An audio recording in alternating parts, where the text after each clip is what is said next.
ఓం శ్రీ సాయిరామ్. శ్రీ సాయి సచ్చరిత మహాయజ్ఞం కార్యక్రమానికి మీ అందరికీ స్వాగతం. సచ్చరిత గురించి ఎంత చెప్పినా దాని మాధుర్యం, దాని యొక్క మహిమ, దాన్ని సంపూర్ణంగా మనము వర్ణించలేము. ఎందుకంటే తల్లి ప్రేమ గురించి ఏమని వర్ణించగలుగుతాం?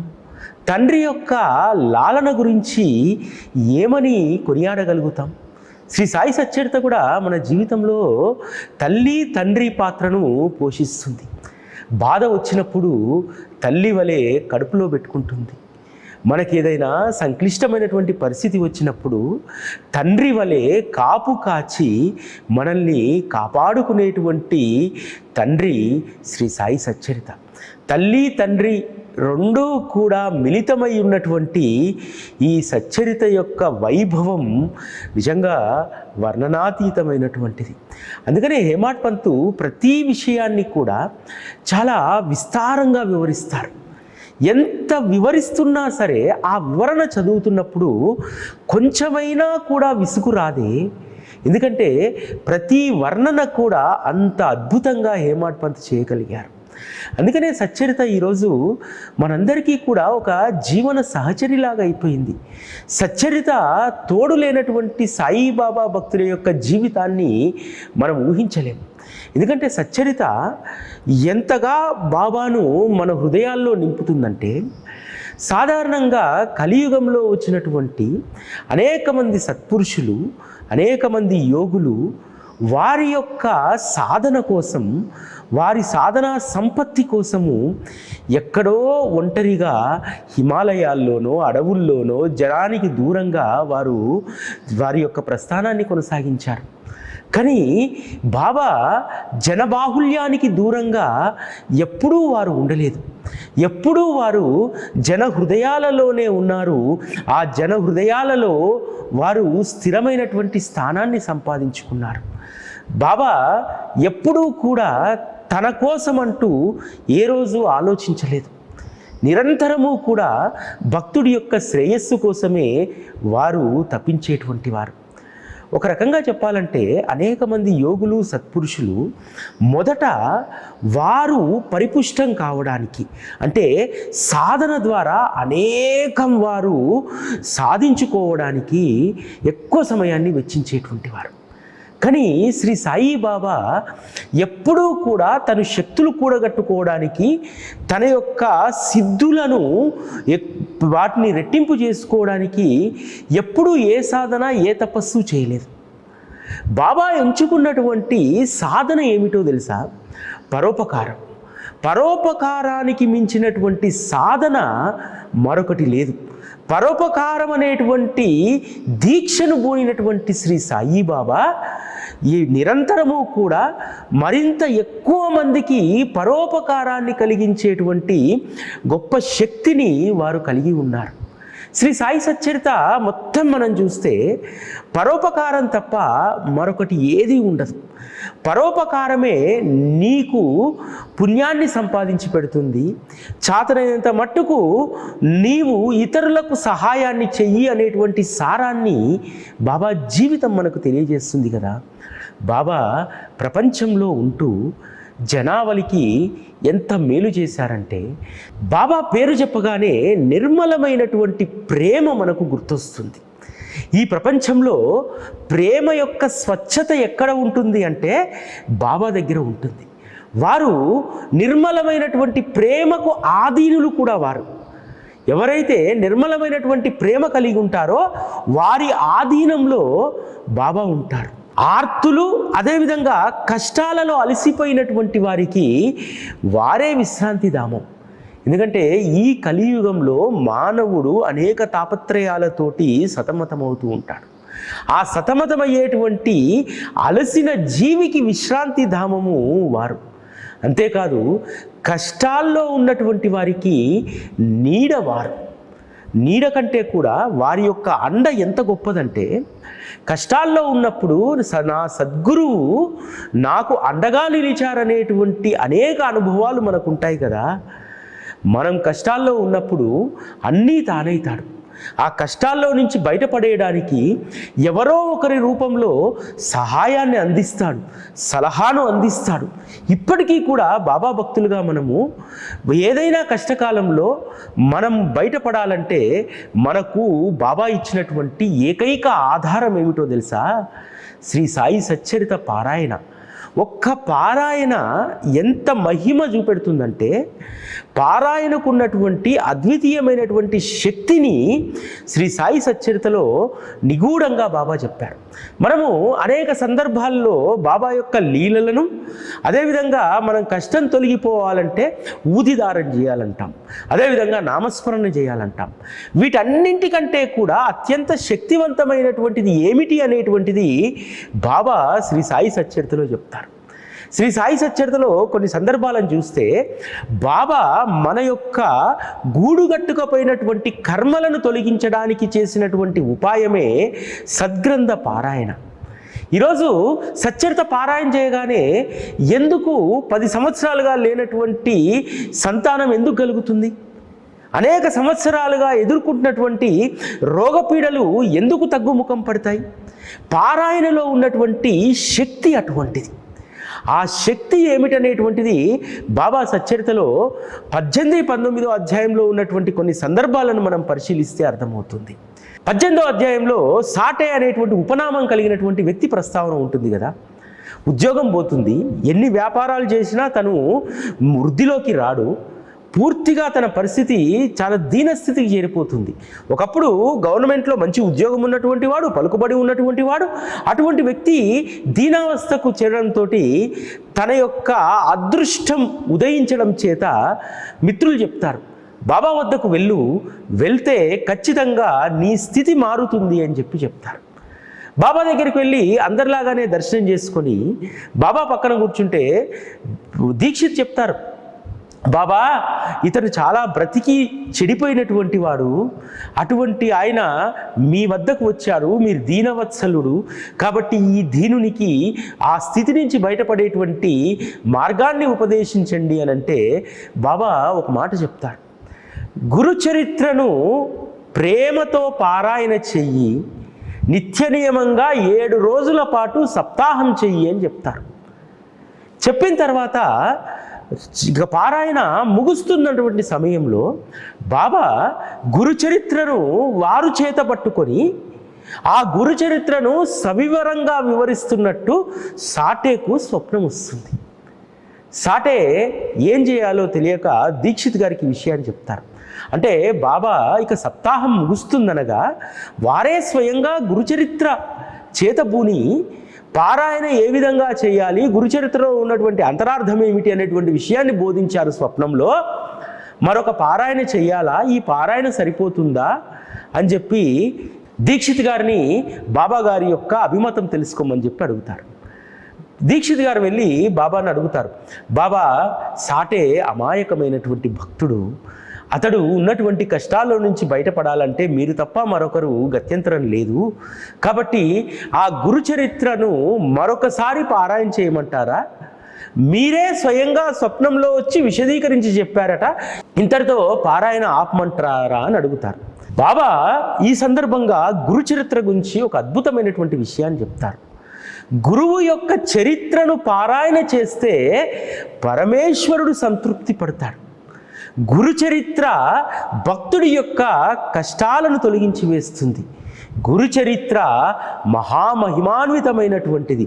అది చదివేటువంటి భక్తుడి యొక్క జీవితము పునీతమవుతుంది అని చెప్తారు. కాబట్టి పరమేశ్వరుడు ప్రీతి చెందేలాగా మరొక మారు గురుచరిత్ర పారాయణ చేయమని చెప్పి బాబా ఆజ్ఞాపిస్తారు.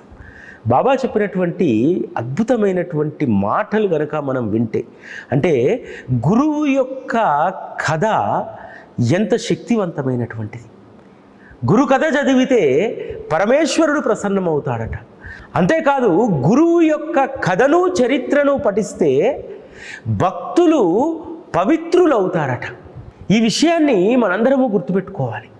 బాబా తన భక్తుల యొక్క కఠినమైనటువంటి కర్మలను తొలగించడానికి గురుకథ శ్రవణం, గురుకథ పారాయణ అనేటువంటి దాన్ని ఎంత అద్భుతంగా ఇక్కడ ఉపదేశించారో చూడండి.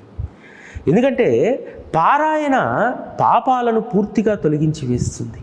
పారాయణ భక్తుడి యొక్క మదిలో గూడు కట్టుకున్నటువంటి అనేక దుష్కర్మలను, అనేక దుస్సంస్కారాలను అది అప్రయత్నంగానే బయటికి పంపించేస్తుంది. ఎందుకంటే మనసంతా కూడా గురు కథతో నిండి ఉన్నప్పుడు ఆ గురు కథ గురువు పైన ప్రేమను వర్షింపజేసినప్పుడు ఇక హృదయంలో వేరొక దానికి స్థానం ఉండదనేటువంటి విషయాన్ని మనం గుర్తించుకోవాలి. సాటే ఎన్నో జన్మల యొక్క కర్మలను అనుభవిస్తూ ఉన్నాడు. ఆ కర్మలను తీసివేయడము అది నారాయణుడి వల్ల, బ్రహ్మ వల్ల, ఈశ్వరుడి వల్ల కాదు. వీరందరినీ కూడా సంతృప్తిపరిచి ఆ కర్మల యొక్క తీవ్రతను తగ్గించేటువంటిది ఒక్క గురు కథ శ్రవణం మాత్రమే అనేటువంటి విషయం ఇక్కడ మనకు చాలా స్పష్టంగా కనిపిస్తుంది. బాబా దగ్గరకు వచ్చినటువంటి భక్తులకు బాబా ఏ ఉపదేశాన్ని, ఏ యొక్క సాధనను వారు ఉపదేశించలేదు. వచ్చినటువంటి భక్తుల చేత గురుకథ శ్రవణం చేయించాడు. గురు చరిత్ర చాలామందితో చదివించారు. రెండవది భగవంతుడి యొక్క కథను శ్రవణం చేయమని చెప్పి పంపించాడు. ఇవన్నీ కూడా ఏంటంటే బాగా కఠినంగా ముళ్ళు వేసుకున్నటువంటి కర్మ పాశాలను ఇవి తొలగిస్తాయి. అందుకనే ఈరోజు బాబా మార్గంలో భక్తులు నిలబడడానికి కారణం ఏమిటో తెలుసా? శ్రీ సాయి సచ్చరిత పారాయణ. సచ్చరిత పారాయణ చేసిన తర్వాత ఎంతో బలమైనటువంటి కర్మలన్నీ కూడా అత్యంత సులువుగా విడిపడిపోతాయి. ఒక తల్లి చెప్పినటువంటి సందర్భాన్ని మీకు చెప్తాను. వారింట్లోకి కొత్తగా అద్దెకు వచ్చినటువంటి కుటుంబము అనేక రకాలైనటువంటి బాధలు పడుతూ ఉందట. ఒకప్పుడు మంచిగా బతికినటువంటి కుటుంబమే. ఈ సాటే కథ లాంటి కథలు ఎన్నో ఉన్నాయి తెలుసా? ఆ కుటుంబము ఉన్న ఊరు వదిలి హైదరాబాద్ వచ్చి అప్పటి వరకు కూడా ఒక మంచి స్థితివంతమైనటువంటి వ్యాపారం చేసినటువంటి ఆ యజమాని ఆటో రిక్షా అద్దెకి తీసుకొని దాన్ని నడుపుకుంటూ కుటుంబాన్ని పోషిస్తున్నారు. ఒకరోజు ఆ కుటుంబ యజమాని భార్య వచ్చి ఈ ఇంటి ఓనర్ అమ్మగారితో విషయం చెప్తుంది. అమ్మ, మేము ఒకప్పుడు బాగా బతికినటువంటి వాళ్ళము. మీరు పూజించేటువంటి శ్రీ సాయిబాబా అంటే మాకు ఎంతో ఇష్టము. కొన్ని సంవత్సరాలుగా గురువారాల పాటు ఒక పొద్దులు ఉంటున్నాను. ఆయనకు చేయనటువంటి పూజ లేదు. ఆయన యొక్క ప్రసన్నం కూడా మా పైన లేదు, కృప లేదు అని చెప్పి అనంటే ఆ తల్లి శ్రీ సాయి సచ్చరిత గ్రంథాన్ని ఇచ్చి, ఈ గ్రంథాన్ని పారాయణ చెయ్యి, ఖచ్చితంగా నీకు మేలు జరుగుతుంది అని చెప్పి చెప్తుంది. ఆ తల్లి నిత్య నియమంగా 5 వారాల పాటు సచ్చరిత పారాయణ చేస్తుంది. ఆ తర్వాత జరిగినటువంటి మిరాకిల్ ఏమిటో తెలుసా? వీరు ఎవరికైతే డబ్బు ఇచ్చారో ఆ డబ్బు ఇచ్చినటువంటి వ్యక్తి తిరిగి మరలా వచ్చి, నేను ఇక్కడ బ్రతకలేక వేరే దేశం పట్టుకొని వెళ్ళాను, అక్కడ సంపాదించిన తర్వాత మీకు ఇవ్వాలనుకున్నాను, అప్పు ఎగ్గొట్టి తిరిగితే ఊరిలో జనం నన్ను నానా రకాలుగా అనుకుంటారు, అందుకనే నేను డబ్బు సంపాదించిన తర్వాతనే మళ్ళీ మీ వద్దకు రావాలనుకున్నాను అని చెప్పి 2.5 సంవత్సరాల క్రితము 5 లక్షల రూపాయలు తీసుకున్నటువంటి వ్యక్తి వడ్డీతో సహా 8 లక్షల రూపాయలు తెచ్చి ఆ కుటుంబానికి ఇస్తాడు. మళ్ళీ ఆ కుటుంబం యొక్క పరిస్థితి మారుతుంది. ఆటో రిక్షా స్థానంలో కారు కొనుక్కుంటారు. కారు కొనుక్కొని అద్దెకి నడుపుతారు. ఆ తర్వాత 2-3 సంవత్సరాల్లో మంచి ఉన్నతమైనటువంటి స్థితికి వెళ్ళి హైదరాబాద్లోనే ఒక ఇల్లు కొనుక్కొని సుఖంగా వారు జీవిస్తూ ఉన్నారు. ఇక్కడ మనం గమనించాల్సింది ఏంటంటే, మన యొక్క కఠినమైనటువంటి కర్మలను ఒక్క గురుకథ పారాయణ మాత్రమే తొలగిస్తుంది. ఇక్కడ సాటే విషయంలో కూడా అదే జరిగింది. సాటే షిరిడీకి వచ్చి నిత్య నియమంగా 2 వారాలు పారాయణ చేస్తే తన స్థితి మళ్ళీ మారిపోయింది. మంచి స్థితిలోకి వెళ్ళాడు. మళ్ళీ ఉద్యోగాన్ని సంపాదించుకున్నాడు, వ్యాపారం ఆరంభించాడు, తన పరిస్థితి మారిపోయింది. మనందరము కూడా ఈ ఒక్క ఉపాయాన్ని వదిలి అనేక రకాలైనటువంటి విషయాల వెంట పడుతూ ఉంటాం. మనం రకరకాల సాధనలని, యంత్రాలని, మంత్రాలని, తంత్రాలని. శ్రీ సాయి సచ్చరిత ఒకటే చెప్తుంది, యంత్రం, తంత్రం, మంత్రం ఇవన్నీ కూడా సాయి సమర్థ అనేటువంటి నామంలోనే ఉన్నాయి. నీ యొక్క శ్రేయస్సంతా కూడా సాయి కథా శ్రవణంతో ముడిపడి ఉంటుందనేటువంటి విషయాన్ని మనకు శ్రీ సాయి సచ్చరిత సుస్పష్టంగా తెలియజేస్తుంది. పారాయణకు బాబా ఎంత ప్రాముఖ్యత ఇచ్చేటువంటి వారు. ఆ పారాయణలో కూడా ప్రేమ ఉండాలని అంటారు. ఇదే అధ్యాయంలో సాటేకు బాబా యొక్క స్వప్న దర్శనం జరిగిందని చెప్పి విన్నటువంటి హేమాడ్ పంత్ మనసులో కల్లోలం చెలరేగుతుంది కదా. అరే 40 సంవత్సరాలుగా నేను గురుచరిత్ర పారాయణ చేస్తున్నాను, అంతేకాదు 7 సంవత్సరాలుగా ఈ సత్పురుషునితో గొప్ప అనుబంధం కలిగి ఉన్నా సరే ఆయన యొక్క కృప కోసం చాతక పక్షిలా ఎదురు చూస్తున్నటువంటి నాకు ఏ రోజు అనుగ్రహం దక్కలేదే. ఒక్క పారాయణకే సాటేకు ఇంత అదృష్టమా? 40 సంవత్సరాల గురుచరిత్ర పారాయణ, 7 సంవత్సరాల శ్రీ సాయి సత్పురుషుని యొక్క సాంగత్యము, ఇవేవి కూడా నాకు అదృష్టాన్ని కలిగించలేకపోయాయే, అతను పొందినటువంటి అదృష్టాన్ని నేను పొందలేకపోయానే అని అంటారు. అంటే ఇక్కడ ఒక విషయాన్ని గుర్తుపెట్టుకోవాలి. పారాయణ తూతూ మంత్రం కాదు, పారాయణ కౌంట్ కోసం కాదు, పారాయణలో సంవత్సరాలు ఇమిడిపోయి ఉండకూడదు. పారాయణలో ఉండాల్సినటువంటిది ఒకే ఒక మూలమైనటువంటిది ప్రేమ. ఆ ప్రేమ లేని పారాయణ ఎందుకు ఉపయోగపడదు అనేటువంటి విషయాన్ని ఎంత అద్భుతంగా ఇక్కడ చెప్తారు తెలుసా. మనందరం కూడా 18, 19 అధ్యాయాల్లో రాధాబాయి దేశ్ముఖ్ కథ, గురువు యొక్క విశిష్టత ఇదంతా చదువుతాం, సాటే కథ ఇదంతా కూడా. కానీ ఇందులో గొప్ప బోధ హేమాడ్ పంత్కు బాబా చేశారు. ఎంత గొప్ప బోధ చేశారంటే, శ్యామ దగ్గరికి వెళ్ళి 16 రూపాయలు దక్షిణ తీసుకురాపో అని అంటారు. సరే అని చెప్పి వెళ్తాడు. వెళ్ళేసరికి అక్కడ ఏం జరుగుతుంది, శ్యామ అప్పుడే ద్వారకామాయికి రావడానికి సిద్ధమవుతూ స్నానం చేసి పూజ కోసం కూర్చొని ఉంటారు. అప్పుడు చెప్తారు, మీరు కిల్లి వేసుకొని ఇక్కడ కూర్చోండి, నేను పూజ చేసుకొని వస్తాను అని అంటే, అక్కడ హేమాడ్ పంత్ చదివేటువంటి నిత్య నియమమైనటువంటి ఏకనాథ భాగవతం అక్కడ ఉంటుంది. తీసి చూసేసరికి తను ఉదయం పూట ఎక్కడైతే పారాయణ ఆపుతారో పారాయణ ఆపినటువంటి భాగమే పుస్తకం తెరవగానే వస్తుంది. అప్పుడు హేమాడ్ పంత్ అనుకుంటారు, అరే ద్వారకామాయిలో ఏదో జరిగిపోతుందని చెప్పి నిత్య నియమంగా చేయాల్సినటువంటి పారాయణను పక్కన పెట్టి నేను ద్వారకామాయికి వెళ్ళాను, బాబా నా చేత నిత్య నియమంగా చేయాల్సినటువంటి పారాయణను చేయించదలుచుకున్నారు, అందుకే ఇక్కడికి పంపారు అని అనుకుంటారు. కానీ ఇక్కడ ఉన్నటువంటి ఇందులో అంతరార్థం ఏమిటంటే, హేమాడ్ పంత్ 40 సంవత్సరాలుగా గురుచరిత్ర పారాయణ చేస్తున్నాడు, కానీ కమిట్మెంట్ లేదు. నీ యొక్క డొల్లతనాన్ని బాబా ఎంత అద్భుతంగా అక్కడ తెలియజేశారంటే, పారాయణ అంటే పాములు పాకుతున్నా సరే, నిన్ను వచ్చి మృత్యువు కబలిస్తున్నా సరే, నువ్వు నిత్య నియమంగా పెట్టుకున్నటువంటి పారాయణ నుంచి బయటికి రాకూడదు అనేటువంటి విషయాన్ని హేమాడ్ పంత్కి చెప్పారు ఇక్కడ. హేమాడ్ పంత్ ఏమనుకున్నాడు, చాలా గర్వంగా నేను 40 సంవత్సరాల నుంచి పారాయణ చేస్తున్నా అనుకున్నాడు. కానీ నీ పారాయణ డొల్లతనం ఇది, దీన్ని సరిదిద్దుకో, పారాయణలో ప్రేమ ఉండాలి. బాబా అందుకనే కదా 19వ అధ్యాయంలో రాధాబాయి దేశ్ముఖ్ కథ విన్న తర్వాత ఒక మాట అంటారు, ఈ కథను బాగా గుర్తుపెట్టుకో, నీకు శ్రేయస్సు కలుగుతుంది. మనం అందరం ఏమనుకుంటాం, రాధాబాయి కథను బాగా గుర్తుపెట్టుకో అని చెప్పి. కానీ ఆ కథలో అనేక రకాలైనటువంటి కీలకమైనటువంటి విషయాలు అందులో దాగున్నాయి. ఏదైతే తను పొందలేదనుకున్నాడో, గురుచరిత్ర 40 ఏళ్ళుగా పారాయణ చేస్తూ 7 సంవత్సరాల బాబా సహచర్యంలో ఒక్కరోజు కూడా బాబా స్వప్న దర్శనం నాకు లేకపాయనే అని అనుకున్నాడు కదా. అటువంటి అదృష్టం కలగాలంటే నీ పారాయణ ఏ విధంగా సాగాలి?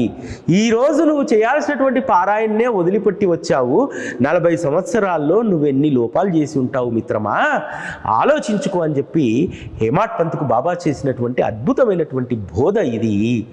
కాబట్టి పారాయణలో ప్రేమ ఉండాలి, పారాయణలో కమిట్మెంట్ ఉండాలి.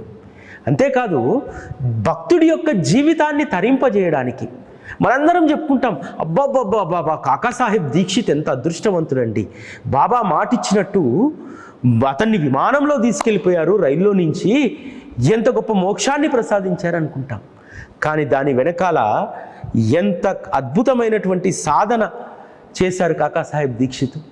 బాబా చెప్తారు, నువ్వు నిత్య నియమంగా వాడాలో ఎవరు ఉన్నా లేకున్నా ఉదయం పూట ఏకనాథ భాగవతాన్ని, సాయంత్రం భావార్థ రామాయణాన్ని నువ్వు నిత్య నియమంగా పారాయణ చెయ్యి. నువ్వు పారాయణ చేయడమే కాదు, అందరికీ కూడా శ్రవణాన్ని నీ ద్వారా వినిపించు అని చెప్పి చెప్తాడు. కాకాసాహెబ్ దీక్షిత్ ఏ ఒక్కరోజు కూడా తన కమిట్మెంట్ను వదలలేదు. ఏకనాథ భాగవతము, భావార్థ రామాయణాలను ఎంతో రమణీయంగా వచ్చినటువంటి భక్తులకు వారు చెప్పేటువంటి వారు, ఆ భక్తులు కూడా అవి విని తరించేటువంటి వారు. ఒక సందర్భం ఉంటుంది కదా, ఏకనాథ భాగవత పారాయణ జరుగుతూ ఉంటే హేమాడ్ పంతు భుజం పైకెక్కినటువంటి తేలు దాని యొక్క స్వభావాన్ని మర్చిపోయి, తేలు పైకెక్కిందంటే కుట్టాల్సిందే అది, కానీ తన స్వభావాన్ని మర్చిపోయి తన యొక్క మెడ పైకెత్తి దీక్షిత్ వైపు చూస్తూ ఏకనాథ భాగవతాన్ని శ్రవణం చేసింది. అది అంటే కథాశ్రవణం అనేటువంటిది మనిషి యొక్క స్వభావాన్ని పూర్తిగా కోల్పోయేలాగా చేస్తుంది. మనిషికి ఉండేటువంటి స్వభావం ఈరోజు ఏమిటి? మనిషిలో ఈర్ష, ద్వేషము, అసూయ లాంటి ఇవన్నీ కూడా సహజ లక్షణాలుగా ఈరోజు మనిషిలో ఉండిపోయాయి. కాబట్టి మనిషిలో గూడుగట్టుకున్నటువంటి ఈ దుస్సంస్కారాలన్నింటినీ కూడా తొలగించి నీలో మంచి సంస్కారాలను, నీ స్వభావాన్ని నువ్వు పూర్తిగా తొలగించుకొని, అంటే ఒక్కొక్క మనిషికి ఒక్కొక్క రకమైన స్వభావం ఉంటుంది. నిజంగా మనిషి చాలా మంచివాడు, ప్రేమ గుణం కలిగినటువంటి వాడు. ఆ ప్రేమను మనం ఏర్పరచుకున్నటువంటి కొన్ని స్వభావాలు ఏవైతే ఉన్నాయో, క్రోధము, మోహము, మదమాత్సర్యాలు, ఇవన్నీ కూడా మనలో ఉన్నటువంటి ప్రేమ గుణాలను కప్పివేస్తాయి. అందుకనే వీటన్నింటినీ కూడా తొలగించి నీలో ప్రేమను వికసింపజేయడానికే బాబా పారాయణ అనేటువంటి గొప్ప సాధనను మనందరికీ ఇచ్చారు. ఒక తేలే తన యొక్క స్వభావాన్ని పూర్తిగా మరిచిపోయి, అంటే కుట్టాలనేటువంటి, కాటేయాలనేటువంటి దాన్ని పూర్తిగా మరిచిపోయి కథాశ్రవణంలో లీనమైపోయిందే. ఎంత గొప్పది కథాశ్రవణం! ఇక్కడ హేమాడ్ పంతు ఏకనాథ భాగవతం గురించి ఒక అద్భుతమైనటువంటి వర్ణన చేస్తారు. నిజంగా ఇది సచ్చరితలో తప్ప ఎక్కడా కూడా మనకు కనిపించదు. జగత్తును ఉద్ధరించడానికి నారాయణుడు బ్రహ్మ అనేటువంటి భూమిపైన భక్తి అనేటువంటి విత్తనాన్ని నాటాడట. ఆ విత్తనము నారదుడు అనేటువంటి పొలంలో ఏపుగా పెరిగిందట. నారదుడి పొలంలో పెరిగినటువంటి 10 లక్షణాలు ఉన్నటువంటి ఆ పంటను వ్యాస మహర్షి సంగ్రహించారట. ఆ తర్వాత సుఖమహర్షి, పరీక్షిత్ అనేటువంటి వారి కళ్ళంలో ఆ పంట గింజలను పోశారట.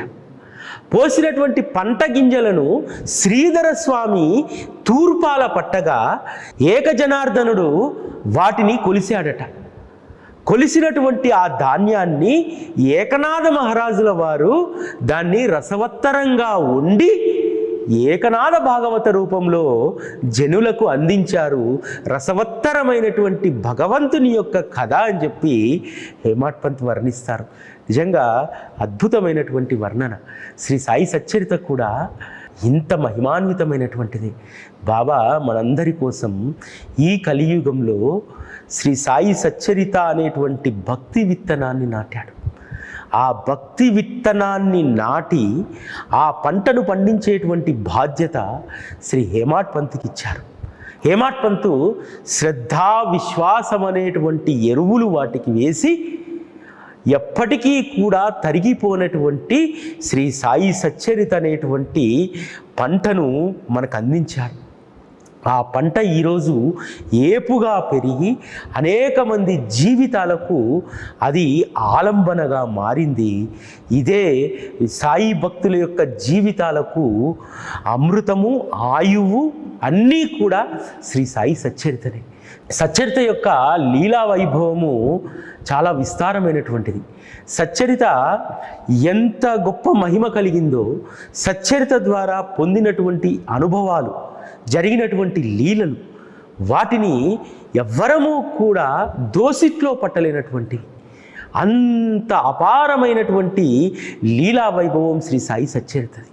ఎందుకంటే ఒక్కసారి పారాయణ చేసినటువంటి వారు ఎందుకు మరలా దాన్ని పారాయణ చేస్తూ ఉంటారు? ఒకటేమిటంటే విశ్వాసం. ఖచ్చితంగా జీవితంలో ఎదురయ్యేటువంటి ఎత్తుపల్లాల నుంచి శ్రీ సాయి సచ్చరిత పట్టుపాన్పు పైకి తీసుకెళ్తుంది అనేటువంటి విశ్వాసం చాలామందిలో ఉంటుంది.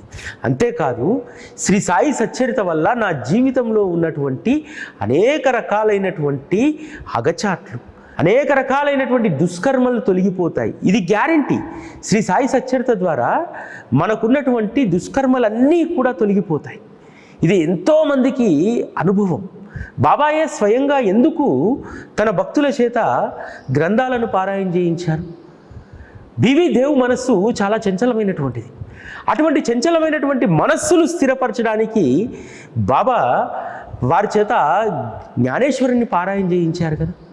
అంతెందుకు, ఒక్క కథ పారాయణ మూలంగా అంబడేకర్ ప్రాణం నిలబడింది కదా. అంటే గ్రంథపారాయణ ఎంత శక్తివంతమైందో మనకు శ్రీ సాయి సచ్చరితలో ఉన్నటువంటి అనేక సంఘటనలు తెలియజేస్తూ ఉంటాయి. కాబట్టి శ్రీ సాయి సచ్చరితను ఆశ్రయించినటువంటి మనందరము కూడా అదృష్టవంతులం. శ్రీ సాయి సచ్చరిత పట్ల కృతజ్ఞత ఖచ్చితంగా కలిగి ఉండాలి. ఈ కృతజ్ఞత నీ జీవితానికి ఎంత మేలు చేస్తుందంటే, మనము నా జీవితంలో ఎవరైనా పరిపూర్ణంగా మేలు చేసినటువంటి వారు ఎవరైనా ఉన్నారు అనంటే, నిజంగా మన జీవితంలో వ్యక్తులు ఎవరూ ఉండరు. మన జీవితాల్లో ఖచ్చితంగా సచ్చరిత మాత్రమే ఉంటుంది. సచ్చరిత పట్ల మాత్రమే మనం కృతజ్ఞులమై ఉండాలి. ఆ కృతజ్ఞులమై ఉండడం మూలంగా బాబా మన పట్ల అపారమైనటువంటి ప్రేమ కురిపిస్తాడు. నా బిడ్డ నా కథ పట్ల ఆసక్తితో ఉన్నాడు, ఒక్క కథాశ్రవణం పట్ల వేరే లోకమే లేదనేటువంటి దాంట్లోకి మనం వెళ్ళామనుకోండి, నిజంగా బాబా యొక్క అపారమైనటువంటి కృప మనకెప్పుడూ కూడా లభిస్తూనే ఉంటుంది. ఇప్పుడు మనం శ్రీ సాయి సచ్చరిత మహాయజ్ఞంలో భాగంగా పూజను ఆరంభించుకుందాం.